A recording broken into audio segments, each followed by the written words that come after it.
Another material property that we need to discuss is viscosity, and it's represented by mu. And this is the measure of the resistance to deformation.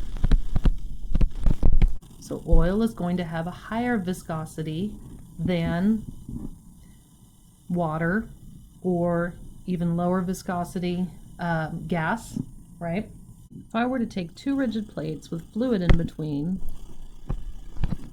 and pull the top plate, I would create a velocity profile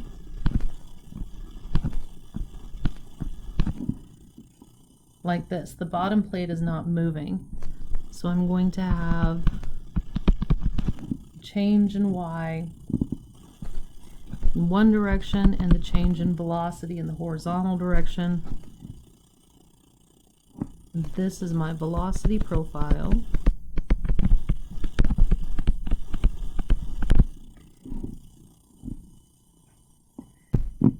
And this line right here, this profile, what I mean by profile is my gradient change of velocity here.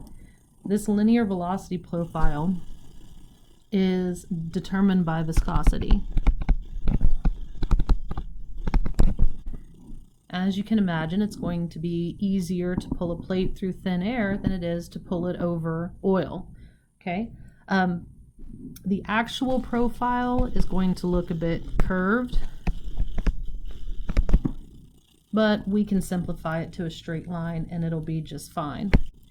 Now that rate of deformation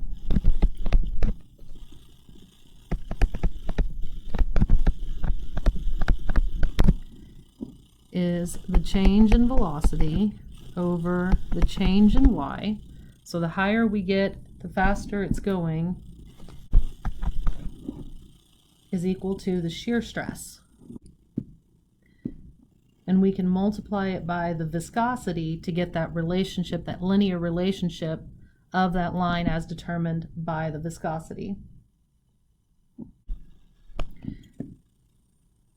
Now we also have a kinematic viscosity represented as nu, and it is the amount of energy needed to pump a fluid. The equation for kinematic viscosity is nu is equal to mu divided by rho. So kinematic viscosity is equal to viscosity divided by density. Let's say, for example, that we have glycerin flowing between two plates. One plate, the bottom plate, is fixed, and the other one is moving at a maximum velocity of 3 meters per second. Find the shear stress between the moving plate and oil. All right, our shear stress equation, tau is equal to mu dv over dy. So if I set up this distance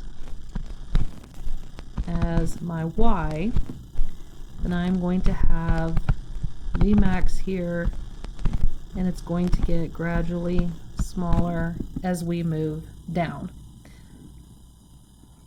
So there is my velocity profile. And if looking up in Appendix A,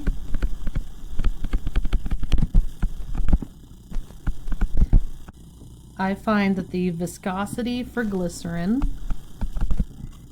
is equal to 1.5 Newton seconds per meter squared. That's in Appendix A, glycerin. Okay, and I've got it in metric because my glycerin thickness is metric and my velocity is metric. So we're just going to stick with metric.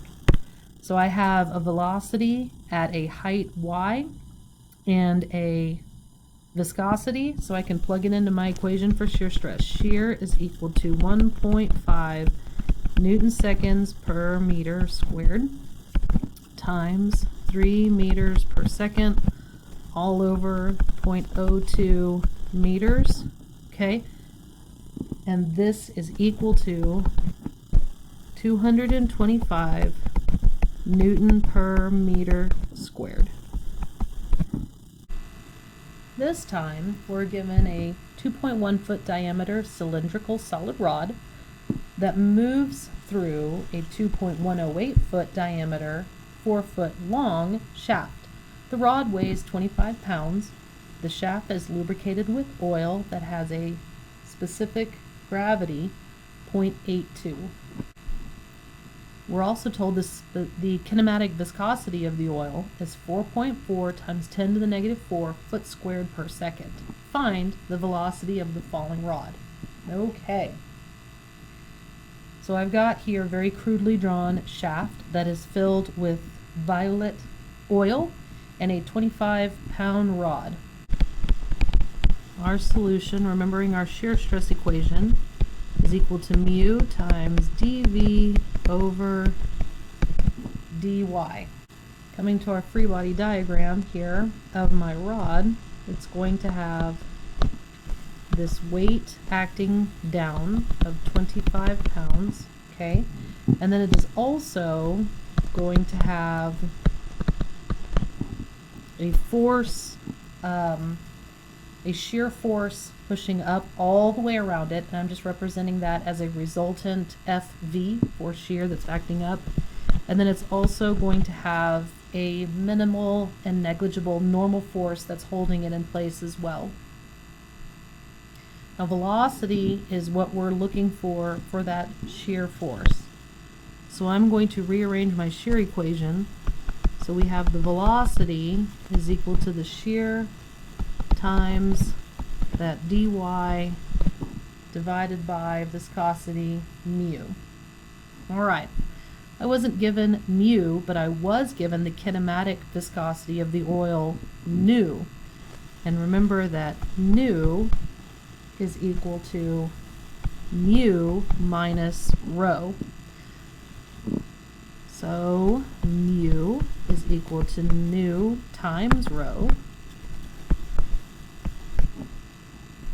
which is going to equal to 4.4 times 10 to the negative 4th feet squared per second times the specific gravity 0.82 times the density of water 1.94 slugs per foot cubed. And that's going to give us a viscosity of 6.99952 times 10 to the negative 4 pound second per foot squared. So that takes care of mu. Let's go here to dy. Now dy is the thickness between the fluid and the two surfaces. So if I have the diameter of the cylinder 2.108 minus the diameter of the rod 2.1 feet, okay, that is how much thickness is on either side of the rod. So I need to divide this by 2, and that's going to give me 0.004 feet of fluid thickness between the rod and the shaft. So there is dy. Okay, the next thing I need is shear. I don't have shear. Do y'all remember back in solids, if you've taken it yet, average shear is equal to shear force over the area. So in our case, I've written that in the free body diagram as force shear. So looking at that free body diagram, I only have as much shear force as I have of weight. So that is going to be 25 pounds acting over the surface area, which is the entire surface area around the shaft. The surface area around the rod is going to be pi d, and then times the height. So the rod is going through the entire shaft, so my shear force is going to be experienced that entire shaft of 4 feet. So that gives us a shear force of 0.94735 psf. So the entire trip from top to bottom of the shaft is 4 feet. The circumference of the rod, okay, and it's pushing back the weight, which is 25 pounds. Okay, so now we have shear, we have mu, we have dy, so we can calculate that velocity. So velocity is going to equal to my shear force, and PSF is pounds per square foot, times the thickness of the fluid, 0.004 feet, all over the viscosity, 6.99952 times 10 to the negative fourth pound seconds, all over feet squared. And I will have a bunch of units cancel out because we're in pounds, seconds, and feet for everything. The velocity of the rod is 5.41 feet per second. That is how fast it is falling. The next fluid property we're going to talk about is surface tension. And surface tension, sigma, is equal to the force along an interface divided by the length of the interface. Surface tension is also equal to the energy required to increase the surface area of the liquid divided by unit area. So what do I mean by surface interface and length of interface? So let's think about a water droplet. Okay, this is going to be spherical and it's full of water, right? So that's a droplet. So its surface tension, sigma, is going to equal to the force of the liquid inside divided by the surface length of the droplet, the whole surface area length of the droplet. This is a single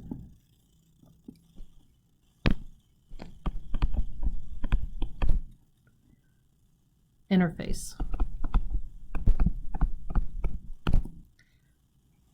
And we can also have a double interface with a bubble. So a bubble is just going to be our soapy fluid, right, that is surrounding air and is surrounded by air. So that means we have double the length on the inside and length on the outside. So our surface tension is going to equal the force divided by twice the length. And this is going to be what we call a double interface. We don't generally like to deal with force when it comes to fluids. We like pressure, and there is definitely pressure within a droplet. So remember, force is equal to pressure times area. So that means our droplet, if we sliced it up here,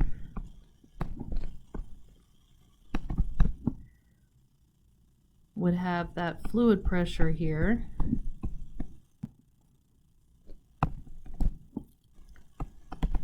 Fluid pressure, and then it would have the force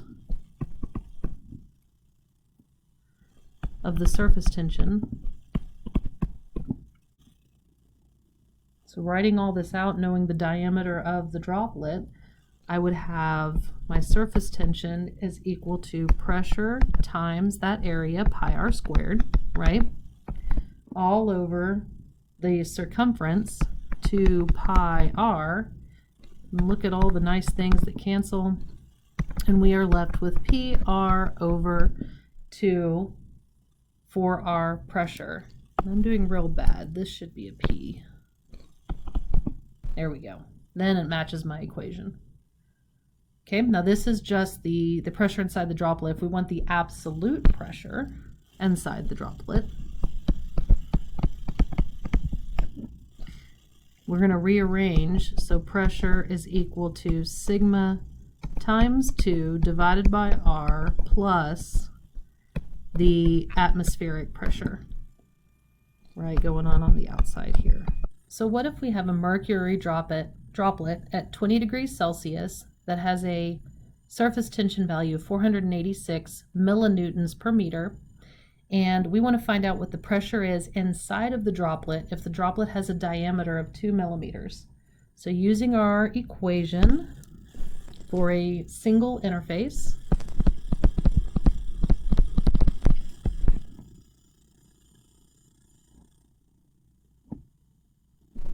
sigma is equal to P R over 2. We will have sigma 486 millinewtons per meter is equal to pressure, that's what we're solving for, times radius, which will be the diameter, divided by 2, divided by 2, and we solve for pressure, which is going to be 972 pascals. So we talked about bubbles and droplets, but what about an item on a surface, like a piece of grass or a needle or an insect that sits on the water's surface? Well, that's going to look like, let's see, we're going to have a length of the item, length, and it is going to have a weight, and then there will be the surface tension force on either side. So summing for the forces in the y direction, weight is equal to 2 times, it's along two sides of the item, right? So along two sides, so 2 force sigma.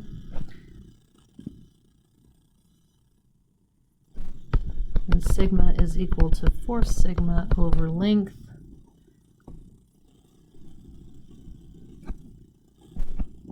Plugging that back into here. The weight will equal to 2 times the surface tension times the length.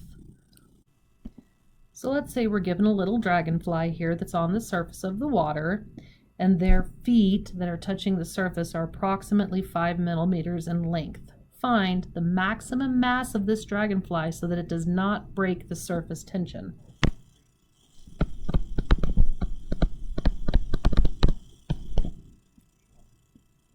So solution, we're going to start with our equation. W, weight, is equal to 2 sigma length. And we have to remember that dragonflies have 6 legs. So each leg is going to carry 1/6 the weight, which is equal to 2 sigma L. Weight is equal to mass times gravity. Mass is what we're looking for. Doing a quick search of the interwebs, I found that the surface tension value for water at standard temperature is 0.073 newtons per meter. Let's plug everything in. 1/6 of mass times gravity, meters per second squared, is equal to 2 times 0.073 newtons per meter times the length we're doing over each foot, so that's going to be 5 millimeters that we then need to convert. So everybody's in newtons and meters and seconds. So we'll find that our mass,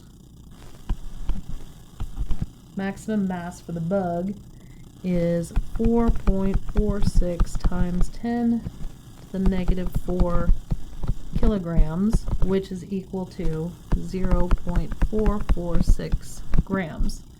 And again, doing a quick search over the internets, I find that dragonflies are generally between 3 and 0.003 grams. So this dragonfly is on point. In addition to creating droplets and bubbles and holding up bugs, surface tension is the cause of capillary action. This is the rise or fall of a liquid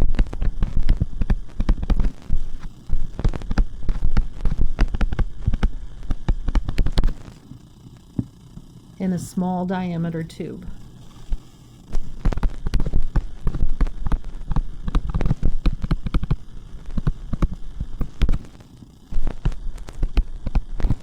So if I have tube and a fluid.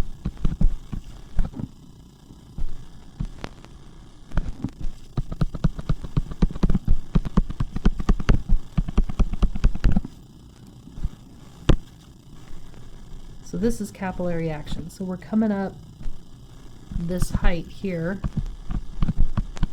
H, causing this thing here, which is the meniscus,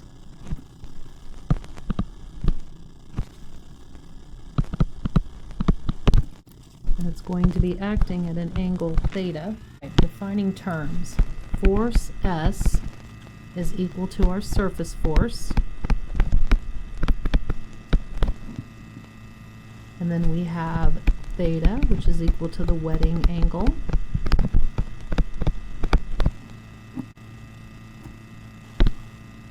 And H, which is our capillary rise. Right, this capillary action happens because the liquid's adhesion to the tube surface is greater than its adhesion to itself, okay? And that makes it a wetting liquid.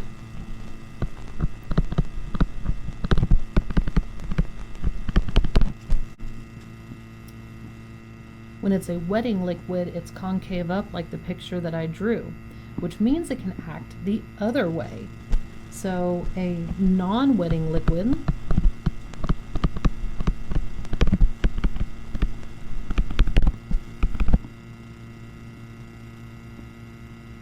is when the liquid's adhesion to the surface is less than its desire to stay within its own molecules, right? An example of a non-wetting liquid is going to be mercury. If I put a tube in mercury, it is actually going to curve downwards and get below the surface. So our capillary rise will be negative. So let's come back up here to a wetting liquid. So if we have a weight here, we want to find how far this liquid is going to rise, okay? So summing for the forces in the y direction, we're going to have weight is equal to the surface, and F is equal to sigma SL. The weight of the liquid is the density times gravity times the volume of the liquid. The volume of the liquid in the capillary tube is pi r squared h. So here's our surface tension equation. And then we want to have that force S that I've got drawn up there in purple. So force S is equal to the surface tension 2 pi r of the tube, and then it's acting at an angle, so I need cosine theta. Plugging all these things in together, we're going to have rho g pi r squared h is equal to sigma s 2 pi r cosine of theta. I want to solve for h, and we are going to get sigma s 2 cosine theta all over rho g r. So let's say we're doing a laboratory experiment with water, and at 0 degrees Celsius, the surface tension of the water is 0.756 newtons per meter. At 100 degrees Celsius, the surface tension of the water is 0.589 newtons per meter, and we measured a rise in the water's capillary action of 7 millimeters with this 100 degrees Celsius temperature change. What size tube were we using? We didn't take very good notes in the lab. So let's do that work. Our capillary rise equation is H is sigma 2 cosine of theta all over rho g r. And our theta for water is pure water is 0 degrees. You're going to start getting an angle when it's not pure water, when there's some minerals in there and that sort of thing. our density is approximately 1,000 kilograms per meters cubed for water.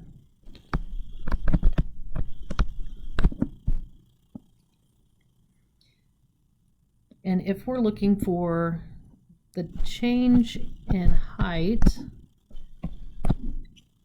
change in stress, that's the only thing that's going to change, because 2 is not going to change, theta is not going to change for pure water, density is not going to change much because we're assuming incompressible because it doesn't change all that much, gravity is not going to change, and R is what we're looking for.